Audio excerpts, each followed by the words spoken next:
السلام علیکم ورحمۃ اللہ وبرکاتہ۔ ناظرین کرام، ایک ویڈیو جو سوشل میڈیا پر وائرل ہو رہی ہے، ایک شخص ہے جو یو پی کا رہنے والا ہے، اس نے پردے کے تعلق سے جو ہماری ماں بہنوں کے تعلق سے بولا ہے کہ تمہیں وہ کرنا پڑے گا جو کورٹ کہے گا، جو یہاں کی گورنمنٹ کہے گی۔ میں آپ کو بتا دوں کہ ابھی پچھلے دنوں میں جو کرناٹکا میں حجاب کے تعلق سے کچھ دہشت گرد اور آتنک وادیوں نے جو واویلا کھڑا کیا ہے، یہ ہندوستان میں جو رہنے والے لوگ ہیں، اور یہ ہمارے سنویدھان نے بتایا ہے ہندوستان کے کہ یہاں رہنے والا انسان اپنے مذہب کے مطابق زندگی بسر کرے گا۔ اور میں آپ کو بتا دوں، قوم مسلم وہ ہے جو سب سے پہلے قرآن اور حدیث پر عمل کرتی ہے۔ ہمارے لیے قرآن کا فرمان سب سے پہلے ہے، قرآن جو کہے گا ہم اس پر عمل کریں گے۔ اگر قرآن کی مخالفت کوئی بھی کرے گا تو ہم اس کو ہرگز برداشت نہیں کریں گے۔ اور کورٹ کی باتوں کو ہم مانتے ہیں، سنویدھان کو ہم مانتے ہیں، لیکن اگر وہاں سے بھی کوئی فیصلہ کسی سازش کے تحت اگر آتا ہے تو قرآن کے سامنے ہرگز وہ ہمیں گوارا نہ ہوگا۔ ہمارے لیے قرآن ہے۔ رب نے ارشاد فرمایا حجاب کے تعلق سے قرآن میں، یدنین علیہن من جلابیبہن، رب نے ارشاد فرمایا اپنی چادروں کا ایک حصہ اپنے منہ پر ڈالے رہو۔ رب کا فرمان ہے، یعنی اپنے چہرے کو ڈھکے رہو۔ یہ حجاب جو ہوتا ہے، یہی تو ہوتا ہے حجاب، یعنی چہرے کو جو ڈھکا جا رہا ہے، جو پردہ ہو رہا ہے۔ حالانکہ عورت جو ہے پوری پردے میں رہے، لیکن رب نے ارشاد فرمایا اپنے چہرے کو اپنی چادروں سے ڈھکے رہو۔ تو انصار کی خواتین اپنے گھروں سے نکلتے وقت سیاہ چادریں اپنے اوپر ڈال لیتی تھی۔ یہ سنن ابی داؤد کی حدیث ہے، میرے سامنے یہ ابی داؤد رکھی ہے۔ تو اس کی حدیث ہے کہ وہ اپنے اوپر سیاہ چادریں ڈال لیتی تھی۔ اور بخاری میں یہ حدیث ہے، ام المؤمنین حضرت عائشہ صدیقہ رضی اللہ تعالی عنہ روایت فرماتی ہیں کہ وَلْيَضْرِبْنَ بِخُمُرِهِنَّ عَلَى جُيُوبِهِنَّ، اس آیت کا ترجمہ یہ رب نے ارشاد فرمایا کہ وہ دوپٹے اپنے گریبانوں پر ڈالے رہیں۔ جب یہ آیت کریمہ نازل ہوئی تو ایسے حضرت عائشہ فرماتی ہیں کہ عورتوں نے اپنے تہبند کی چادروں کو کناروں سے پارا پارا کیا اور ان سے اپنے چہروں کو ڈھانپا۔ قرآن میں رب نے ارشاد فرمایا پردے کے تعلق سے، اور پردہ کیا ہے؟ پردہ عورت کی زینت ہے۔ یہ تو عورت کا معنی ہی پردہ میں، یعنی پردہ کرنا، عورت اچھی لگتی ہے پردے میں۔ اور اسلام سب سے اچھا مذہب ہے۔ آپ اٹھا کر دیکھیں تو جو پردہ نہیں کرتی ہیں نا، دور حاضر میں دیکھیں آپ ان کا حال کیا ہے۔ لوگوں کی نظریں جب ان کے ننگے جسم پر پڑتی ہیں تو ان کا حال کیا ہوتا ہے۔ جن کی نظریں ان پر پڑتی ہیں بلکہ ان کی نظریں حد زنا تک پہنچ جاتی ہیں۔ اور مذہب وہ ہے جس نے عورت کو پردے کا حکم دیا ہے۔ اب اگر کسی کو کوئی پردے سے اعتراض ہے، پردہ نہیں کرانا چاہتا، تو وہ جانے اپنی ماں بہنوں کے ساتھ کیا سلوک کرے، کیسے کن حال میں رکھے۔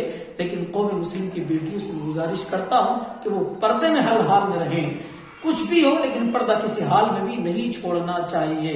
اس لیے کہ رب نے قرآن میں اور جگہ بھی ارشاد فرمایا ہے، وَقَرْنَ فِي بُيُوتِكُنَّ وَلَا تَبَرَّجْنَ تَبَرُّجَ الْجَاهِلِيَّةِ الْأُولَىٰ، رب نے ارشاد فرمایا کہ وہ اپنے گھروں میں ٹھہری رہو اور بے پردہ نہ رہو جیسے اگلی جاہلیت کی بے پردگی۔ اس کے تعلق سے حضرت سید نعیم الدین فاضل مرادآبادی علیہ الرحمہ فرماتے ہیں کہ اگلی جاہلیت سے مراد قبل اسلام کا زمانہ ہے۔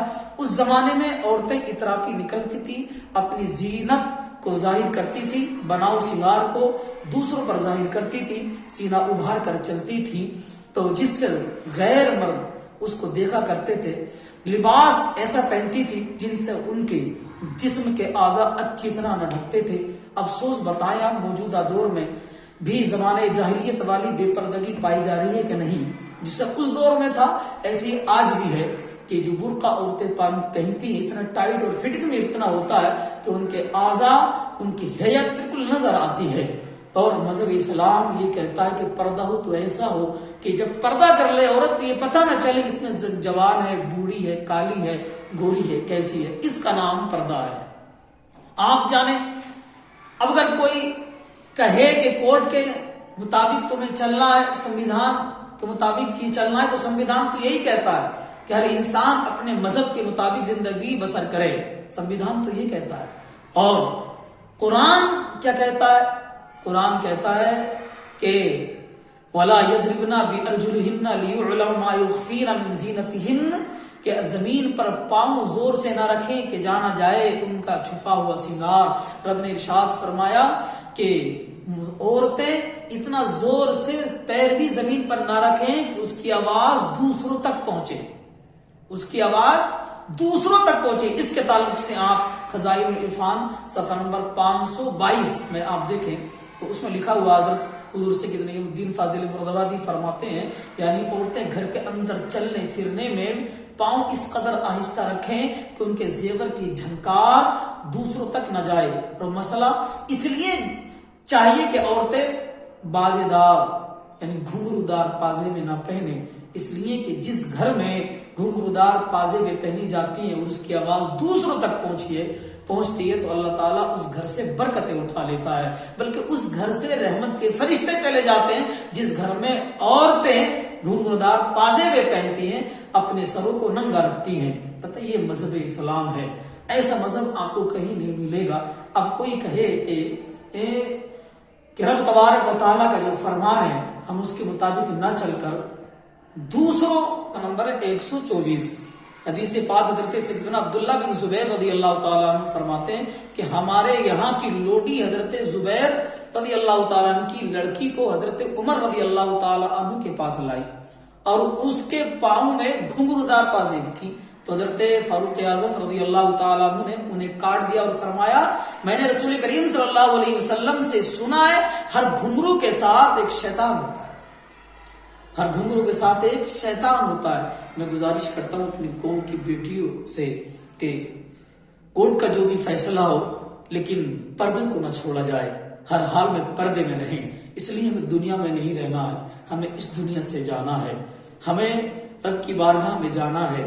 یہ دنیا تو 2 دن کی زندگی ہے اور ہمیں امید ہے کہ کرناٹکا کیا جو کورٹ فیصلہ کرے گا وہ بھی سنویدھان کے مطابق کرے گا، اور سنویدھان یہ کہتا ہے ہر انسان کو اپنے مذہب کے مطابق جینے کا حق ہے اور ہم اپنا مذہب نہیں چھوڑیں گے، کوئی کتنا بھی دباؤ ڈالے۔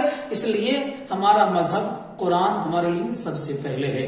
تو میں گزارش کر رہا ہوں اپنی ماں بہن بیٹیوں سے، سب کچھ چھوڑنا گوارا ہے، رہا تعلیم کا سلسلہ، تعلیم ہم اپنے یہاں بھی لے سکتے ہیں۔ اور میں گزارش کر رہا ہوں ان امیروں سے کہ جن امیروں نے ابھی دیکھا اپنے فنڈ میں عظیم پریم جی جس نے کتنا کروڑ روپیہ اس فنڈ میں دیا ہے، کہاں گئے وہ آج امیر؟ کہاں چلے؟ کیا وہ اس قوم کی بیٹیوں کے لیے کالج یا یونیورسٹی بنا کر نہیں دے سکتے ہیں؟ کیا وہ اسکول نہیں کھلوا سکتے ہیں؟ اگر آپ کھلواتے تو آج یہ پریشانی نہیں آتی۔ اس لیے کہ آج ہندوستان میں کچھ لوگ دہشت گرد آتنکوادی ہیں جو ہندوستان کا چین خراب کرنا چاہتے ہیں، جو لوگ اپنے ہندوستان کو برباد کرنے کے لیے آمادہ ہیں، وہ یہ چاہتے ہیں کہ ہندوستان میں آپس میں لوگ لڑیں، ہندو مسلم لڑیں، لڑائی ہو، جھگڑا ہو، فساد ہو، کچھ لوگ اپنی راجنیتی کی روٹیاں ان پر سیکیں، مذہب کے مطابق آپس میں لوگ لڑیں۔ لوگ یہ چاہتے ہیں لیکن ہم ہرگز نہیں یہ چاہتے۔ ہم چاہتے ہیں کہ ہندوستان میں سکون رہے، چین رہے، ہر انسان اپنے مذہب کے مطابق جیے، کسی کے دین میں کوئی زور زبردستی نہیں ہے۔ رب کا فرمان بھی یہی ہے لکم دینکم ولی دین، تمہارا دین تمہارے لیے، ہمارے لیے۔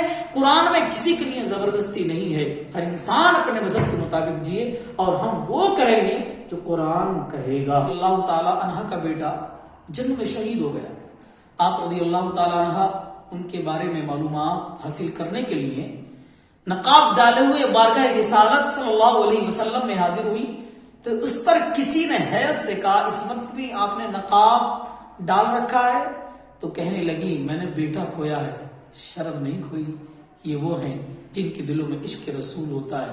ہم بھی تو اسی نبی کا کلمہ پڑھتے ہیں، اور ہمارا حال یہ ہے ہماری بیٹی جاتی ہیں تو غیر محرموں سے بات کرتی ہیں، اسکول کالج میں دیکھیں تو غیر محرموں سے بات بھی کرتی ہے۔ جس مذہب اسلام نے یہ کہا ہے، جس میں رب نے ارشاد فرمایا قرآن میں کہ تمہارے زیوروں کی آواز بھی غیر محرم کے کانوں تک نہ پہنچے، وہ کیسی اجازت دے سکتا ہے کہ آپ دوسروں تک اپنی بات پہنچائیں، دوسرے سے آپ فیس ٹو فیس باتیں کریں؟